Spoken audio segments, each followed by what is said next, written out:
Hey everyone, it's Joy here for Honeybee Stamps. I'm super excited to share with you how I created some Halloween wreaths using the Grapevine wreath die along with some fun patterned Halloween paper. Now here is the Grapevine wreath die, and I die cut that from two black, orange, and a glitter black, and then those cute little bows that go on the wreath.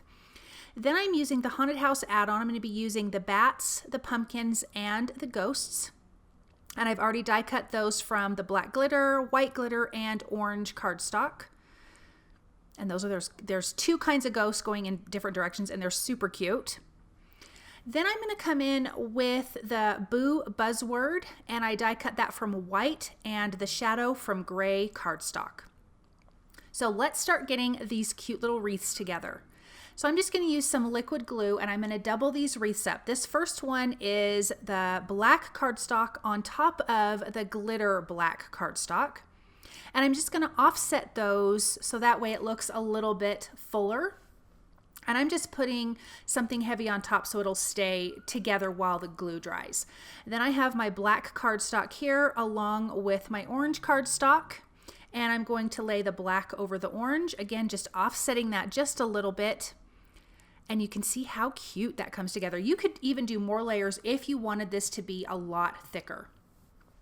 I'm going to glue the Boo buzzword. This is in white glitter cardstock onto some gray cardstock for the shadow. And this will pop off the background, having that shadow behind it. Now in my Misty, I have a piece of black cardstock, and I'm going to stamp the sentiment that says trick or treat, and that is from the Boo buzzword stamp set. I'm going to prep my paper with an anti-static powder tool, ink it up with Versamark ink, sprinkle on my white embossing powder, and then I'm going to heat that until it's melted. When the paper has dried, when the embossing powder has dried, I'm going to lightly buff off with a dry rag that powder and then trim that down in my paper trimmer.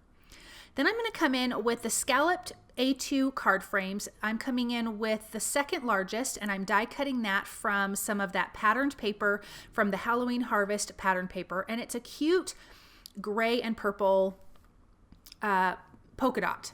Then I'm going to go with the largest scalloped A2 card frames die from black cardstock. Then I've got the Deckle edged card die, and this is the second smallest one, and I die cut that from some of that patterned paper that has all those pretty spider webs on the back. Then I'm going to use the largest Deckle edge and die cut that from the gray cardstock that we used behind the word Boo. I'm going to adhere these to a white A2 size card base for both of the cards. I'm going to adhere my black piece of cardstock down first, and then I'm going to add some foam tape behind my purple piece. I like to have dimension to my cards, and so I wanted to pop that up because the rest of it's going to be fairly flat. There'll be some dimension, but I wanted that card panel to have some dimension. I'm going to do that on both cards. I adhered my wreath down. Then I'm adding some foam tape behind both of these bows. I die cut 2 orange bows for this wreath. Then I'm going to add some foam tape behind that trick or treat sentiment and adhere that on that bottom bow. And then I'm going to come in with my pumpkins and just kind of build out from the sentiment and the bow. And these little pumpkins are just so super cute. And I did those in a different color orange so it would stand out separately from the orange that's on the wreath. I'm going to add another pumpkin to the center of that other bow with some foam adhesive. And then I'm coming in with my black glitter bats. And I actually ended up adding some more at the end because it felt a little too open inside because I used a small sentiment, which really, it turned out really cute once I added a few more bats. So a little bit of foam tape behind some of those, and then just a little bit of liquid glue. Then I'm coming in with some Ebony Nuvo crystal drops to fill in the jack-o'-lantern's face. You also could just add some black cardstock behind it, but I wanted something shiny. And I'm just using a little pin to just move around the Nuvo crystal drops in each one of the pumpkins. I'm sorry that my card was a little bit out of frame, but that turned out really cute and makes those pumpkins come to life. Now for the next card, adding that foam tape, I did adhere down my gray piece of cardstock to a white card panel, then popping up this cute spiderweb cardstock, and then I'm going to adhere down my 2 black colored wreaths. This has the regular black and the glitter black. For the word boo, I'm going to add some foam tape behind that, and we're just going to center that in the middle, basically in the middle of this wreath.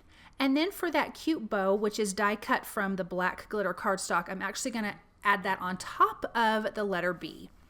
Then I've got these ghosts, which I die cut from white glitter cardstock and that gray cardstock, and I'm just going to offset that a little bit so they stand out a little bit better, being that the background is white. I need these ghosts to kind of pop. I'm going to use 3 ghosts. One of them will have some foam tape for dimension, and I'm just going to adhere that to the wreath and then adhere the other 2 directly to the wreath with some liquid glue. And I just couldn't decide where I wanted that little top ghost to be, but I finally figured it out. And I just think these wreaths are turning out so cute. Coming in with the Nuvo crystal drops in Ebony for the eyes and mouth of the cute little ghosts here. But again, you could do the same thing by adding a piece of black cardstock behind it. Then I'm coming in with the Halloween Harvest gem stickers. For this wreath, I'm adding the kind of gray ones. You could do the black, but the gray kind of pops out. And I'm just going to add those all around the wreath. And for the next card, I am going to be using, there's 2 colors of orange, and I think I used the darker orange, and just popping those around this wreath as well. Then here are the rest of those little bats. I die cut more again from that glitter cardstock, and as you can see, I'm adding more, and it just kind of fills that area up around the sentiment, which I really, really like. And it doesn't feel so barren on the inside of the wreath. And these cards are done. They're super simple, super quick, tons of fun. This pattern paper is darling, and I like the versatility of that Grapevine wreath die that you can totally make a Halloween wreath from it. I hope you guys enjoyed these projects. I enjoyed making them, and I will see you guys soon. Bye.